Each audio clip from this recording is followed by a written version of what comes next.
সম্ভবত ভারতের পররাষ্ট্র মন্ত্রণালয় ভেবেছিল শেখ হাসিনার এ ধরনের বক্তব্য ডক্টর ইউনূস সরকারকে এমন চাপে রাখবে যে ডক্টর ইউনূস সরকার ক্রমাগত এর ফলে ভারতের সঙ্গে নমনীয় আচরণ করবেন। আসলে সে ঘটনা ঘটেনি, ঘটেছে উল্টো। ডক্টর মোহাম্মদ ইউনূস নরেন্দ্র মোদীর সঙ্গে বৈঠকে শেখ হাসিনাকে প্রত্যর্পণের কথা বলেছেন প্রধানমন্ত্রী নরেন্দ্র মোদীকে, এবং তিনি ভারতের প্রধানমন্ত্রীকে মনে করিয়েছেন যে বাংলাদেশের তরফে ডিসেম্বর মাসেই আনুষ্ঠানিক চিঠি দেওয়া হয়েছে শেখ হাসিনাকে ফেরত চেয়ে, এবং ভারত এখন পর্যন্ত তার কোনো উত্তর দেয়নি। তার মানে কি এই ভারতকে কি এখন শেখ হাসিনাকে ফেরত দিতে হবে? আমার মনে হয় ভারত সরাসরি একটা চাপের মুখে পড়ল শেখ হাসিনাকে নিয়ে, মানে শেখ হাসিনাকে আশ্রয় দেওয়া প্রসঙ্গে বড় ধরনের চাপের মুখে পড়ল এই বৈঠকে ডক্টর মোহাম্মদ ইউনূস এই কথা সরাসরি তোলায়।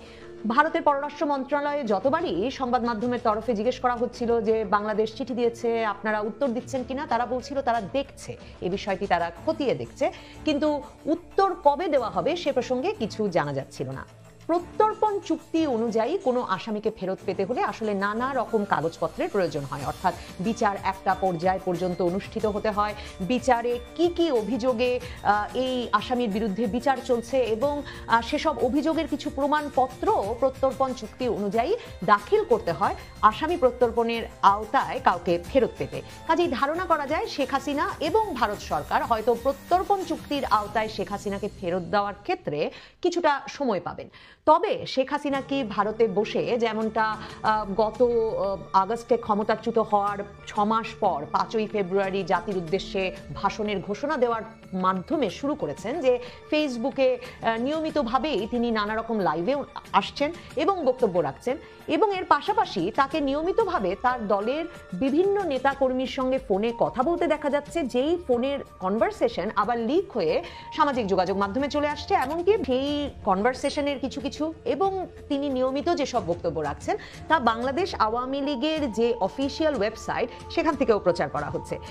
তো সেটা কি শেখ হাসিনা চালিয়ে যেতে পারবেন? আপনাদের মনে থাকবে, মানে ভুলবার উপায় নেই, 5ই ফেব্রুয়ারি বঙ্গবন্ধুর বাড়ি বুলডোজার দিয়ে গুড়িয়ে দেওয়া হলো, কারণ সেদিনই আসলে 5ই আগস্টের 6 মাস উপলক্ষে ফেসবুকে জাতির উদ্দেশ্যে ভাষণ দেওয়ার ঘোষণা দিলেন ক্ষমতাচ্যুত শেখ হাসিনা, এবং সেই বিক্ষোভে ছাত্র জনতা জড়ো হলো 32 নম্বরের সামনে, এবং এরপর 2 দিন 3 রাত ধরে, আসলে 3 দিন 2 রাত ধরে ওই বাড়ি ভাঙা হলো। এবং সরকারের তরফে বরাবর বলে আসা হচ্ছে যে ভারতে বসে শেখ হাসিনা যে উস্কানিমূলক বক্তব্য দিয়েছেন তারই প্রেক্ষিতে এমন ঘটনা ঘটতে পেরেছে। এবং দেখুন, ডক্টর মোহাম্মদ ইউনূস প্রধানমন্ত্রী মোদীকে আজকের বৈঠকেও সেই একই কথা বলেছেন যে ভারতকে আসলে ভারতে বসে শেখ হাসিনা যে উস্কানিমূলক বক্তব্য দিচ্ছেন তা বন্ধ করতে হবে। এর আগেও বাংলাদেশের পররাষ্ট্র মন্ত্রণালয়ের তরফে খুব পরিষ্কার করে এ কথা ভারতের পররাষ্ট্র মন্ত্রণালয়কে বলা হয়েছিল, বাংলাদেশে নিযুক্ত ভারতের রাষ্ট্রদূতকে ডেকে বলা হয়েছিল যে ভারতের বাংলাদেশের ক্ষমতাচ্যুত প্রধানমন্ত্রীকে ভারত আশ্রয় দিয়েছে এবং সেখানে বসে যে তিনি উস্কানিমূলক বক্তব্য দিচ্ছেন তা ভারতকে বন্ধ করতে হবে। এবার প্রধানমন্ত্রী পর্যায়ে, অর্থাৎ ভারতের প্রধানমন্ত্রীকে বাংলাদেশের প্রধান উপদেষ্টা সে কথা প্রথম দ্বিপাক্ষিক বৈঠকে বলে দিলেন। বাংলাদেশের প্রধান উপদেষ্টা ডক্টর মোহাম্মদ ইউনূস বিবিসি বাংলা সহ আন্তর্জাতিক বিভিন্ন মিডিয়ার সঙ্গে সাক্ষাৎকারে গত কয়েক মাস ধরে বলে আসছিলেন যে পলাতক একটি পক্ষ, অর্থাৎ আওয়ামী লীগ, শেখ হাসিনা বাংলাদেশকে আনসেটেল করার চেষ্টা করছে। বাংলাদেশে আইন শৃঙ্খলা পরিস্থিতি, স্থিতিশীলতা এসবের যে সমস্যা তার একটা মূল কারণ এই উস্কানিমূলক বক্তব্য। তার মানে বাংলাদেশের পরিস্থিতির জন্য আসলে ভারতের এই আশ্রয় প্রদান এবং ভারত যে সেখানে তাদের আশ্রিত শেখ হাসিনাকে কোনোভাবেই নিয়ন্ত্রণ করছে না, সেখানে বসে তিনি টেলিফোনে কার সঙ্গে কথা বলছেন কিংবা কি ধরনের বক্তব্য রাখছেন সে বিষয়ে তা এবার স্পষ্ট করে আবারও ডক্টর মোহাম্মদ ইউনূস সরাসরি ভারতের প্রধানমন্ত্রীকে বলেছেন। ভারত কি এখন আর কোনো ব্যবস্থা না নিয়ে থাকতে পারবে? আমাকে যদি জিজ্ঞেস করেন, আমি মনে করি, আমার ধারণা এরপর আমরা আসলে দেখব শেখ হাসিনা আর ফেসবুক লাইভ সহ সামাজিক যোগাযোগ মাধ্যমগুলোতে যে নিয়মিত বক্তব্য রাখতে আসছিলেন, যদিও শুধুমাত্র অডিও উপস্থিতি তার আমরা দেখেছি, তিনি ভিডিও সহ ছবি সহ কোথাও উপস্থিত হননি, আমার মনে হয় এবার শেখ হাসিনাকে সেটা বন্ধ করতে হবে। ভারত সরকারকে শেখ হাসিনাকে বলতে হবে যে তিনি এই যোগাযোগ আর চালিয়ে যেতে পারবেন না, কারণ প্রধানমন্ত্রী পর্যায়ে এমন উদ্বেগ একটি দেশের সরকার প্রধান আরেকটি দেশের সরকার প্রধানকে করবার পরেও যদি কোনো ব্যবস্থা গ্রহণ না করে ভারত ভারত সরকার, তাহলে আসলে বাংলাদেশ ভারতের মধ্যকার এই যে সম্পর্কের এক রকমের সূচনা হলো, কয়েক মাস ধরে একটা রেষারেষিপূর্ণ বিবাদপূর্ণ সম্পর্কের পর ভারতের পররাষ্ট্র মন্ত্রণালয়কে যে একরকম ইউটার্ন নিয়ে ইউনূস সরকারের সঙ্গে আলোচনায় বসতে হলো বা প্রধানমন্ত্রী মোদীর সঙ্গে বৈঠকের ব্যবস্থা করতে হলো, সেই বিষয়টি ফলপ্রসূ হবে না। এই বৈঠকের ফলপ্রসূ হওয়া, এই দুই দেশের মধ্যে একটা কার্যকর সম্পর্ক স্থাপন আসলে অসম্ভব হয়ে যাবে যদি ভারত বাংলাদেশের ক্ষমতাচ্যুত প্রধানমন্ত্রী শেখ হাসিনার ভারতে বসে ভারতের আশ্রয় থেকে বাংলাদেশ প্রসঙ্গে মন্তব্য করা, সামাজিক যোগাযোগ মাধ্যমে বক্তব্য রাখতে আসা বন্ধ না করে। আমার মনে হয় বাংলাদেশের জন্য এটা একটা বড় ধরনের কূটনৈতিক বিজয় এবং ডক্টর মোহাম্মদ ইউনূসের সরকার বরাবর যে অবস্থান নিয়েছেন সেই অবস্থানে অটল থেকে তারা আসলে রীতিমতো একটা দাবি আদায় করে আনছেন এর মাধ্যমে ভারত সরকারের কাছ থেকে। ভারত সরকারের জন্য সেটা কি খুব অস্বাভাবিক কিছু হবে? আসলে এই যে শেখ হাসিনা ভারতে বসে রাজনৈতিক বক্তব্য দিতে পারছিলেন, লিকড কনভারসেশনগুলোর কথা যদি আমরা বাদও দেই, যে টেলিফোনে কথা বলছেন সেগুলো বেরিয়ে পড়ছে সে কথা যদি আমরা বাদও দিই, সামাজিক যোগাযোগ মাধ্যমে তিনি যে রাজনৈতিক বক্তব্য রাখতে দেশবাসীর সামনে হাজির হচ্ছেন এবং তিনি বলছেন যে তিনি যে কোনো সময় ফিরে আসবেন এবং এসে ইউনূস সরকারের অর্থাৎ বর্তমান ক্ষমতাসীন অন্তর্বর্তীকালীন সরকারের বিচার করবেন, এটা চলতে দেওয়া ইউনূস সরকারের জন্য যেমন একটা অসম্ভব, তেমনি এটা আসলে ভারত সরকারের জন্য অত্যন্ত অস্বাভাবিক একটি অবস্থান যে তারা এটি চলতে দিয়ে এসেছে বা চলতে দিচ্ছে। দেখুন, ভারতে বাংলাদেশ আওয়ামী লীগের শীর্ষ নেতাদের, মন্ত্রী এমপিদের একটি বড় অংশ আছে বলে ধারণা করা হয়, খবর পাওয়া যায় নানা সূত্রে, কিন্তু তাদের কাউকেই আমরা সেখানে রাজনৈতিকভাবে সক্রিয় হয়ে উঠবার খবর পাই না। মানে সেখানে কোনো তারা সভা সমাবেশ করছেন কিংবা তারা প্রচুর পরিমাণ টেলিফোনে যোগাযোগ করতে পারছেন তাদের নেতাকর্মীদের সঙ্গে দেশে, কিংবা তারা সামাজিক যোগাযোগ মাধ্যমে এসে সাক্ষাৎকার দিচ্ছেন, সেরকম সুযোগ তারা পাচ্ছেন না। তাহলে শেখ হাসিনাকে, তার মানে কিছু বাধা নিষেধ কিন্তু ভারতে আশ্রয় নেওয়া আওয়ামী লীগের বিপুল সংখ্যক নেতাদের ওপর ভারত সরকার আরোপ করেছে।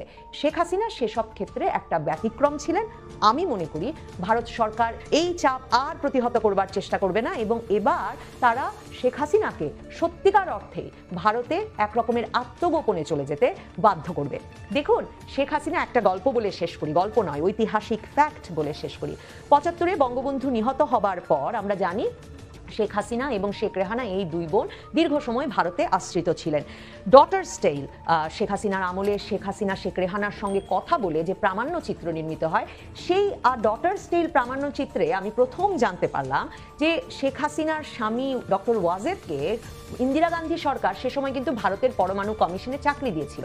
তারা ভারতের পরমাণু কমিশনের ভেতরকার সরকারি কোয়ার্টারে থাকতেন দুই বোন এবং শেখ হাসিনার পরিবার, কিন্তু তারা সেখানে এমনকি বঙ্গবন্ধুর দুই কন্যা জামাতা হিসেবে তো থাকতেনই না, রীতিমতো নাম পাল্টে ভারত সরকার সেখানে তাদেরকে রেখেছিল।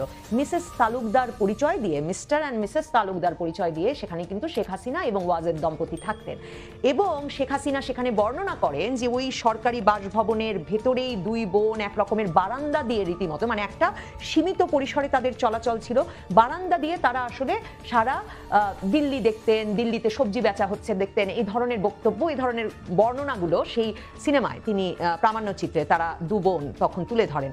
মনে রাখতে হবে যে ভারতের সকল রাজনৈতিক দলের এক ধরনের ঐকমত্য কিন্তু আছে যে শেখ হাসিনা সেখানে নিরাপদে থাকুন, আশ্রিত থাকুন। ভারত সরকারের তরফে জানানো হয়েছে যে ৫ই আগস্ট কিছুক্ষণ আগে দুই সেনাপ্রধানের মাধ্যমে যোগাযোগের মধ্য দিয়ে খুব অল্প সময়ের মধ্যে ভারতের পররাষ্ট্র মন্ত্রণালয়কে সিদ্ধান্ত নিতে হয় যে শেখ হাসিনাকে বহনকারী বিমানটি তারা ভারতের সীমান্তের ভেতরে অবতরণ করতে দেবে এবং তারপর থেকে শেখ হাসিনা সেখানে আছেন। ভারতের সকল রাজনৈতিক দলের ঐকমত্য পাওয়ায় মোদী সরকারের জন্য কাজটা সহজ হয়েছে। কিন্তু শেখ হাসিনার ক্রমাগত সামাজিক যোগাযোগ মাধ্যমে উপস্থিতি ডক্টর ইউনূসের জন্য যেমন একটা বিপদ, অস্বস্তি, উদ্বেগ তৈরি করছিল, আমার মনে হয় একই রকম উদ্বেগ তৈরি করছিল মোদী সরকারের জন্য। সম্ভবত ভারতের পররাষ্ট্র মন্ত্রণালয় ভেবেছিল শেখ হাসিনার এ ধরনের বক্তব্য ডক্টর ইউনূস সরকারকে এমন চাপে রাখবে যে ডক্টর ইউনূস সরকার ক্রমাগত এর ফলে ভারতের সঙ্গে নমনীয় আচরণ করবে। আসলে সে ঘটনা ঘটেনি, ঘটেছে উল্টো। ডক্টর ইউনূস তার বক্তব্যে অটল থেকেছেন, তার সরকার তার বক্তব্যে অটল থেকেছেন এবং চীন ঘেঁষা হয়েছেন এবং সেই প্রেক্ষিতে শেষ পর্যন্ত মোদী সরকার, প্রধানমন্ত্রী মোদী এবং মোদী সরকারের পররাষ্ট্র মন্ত্রণালয়কে এ বৈঠক করতে হয়েছে এবং সে বৈঠকে শেখ হাসিনা বিষয়ে আলোচনা করে আসতে হয়েছে। আমার মনে হয় আমরা এরপর শেখ হাসিনাকে আর প্রকাশ্যে বক্তব্য রাখতে দেখব না।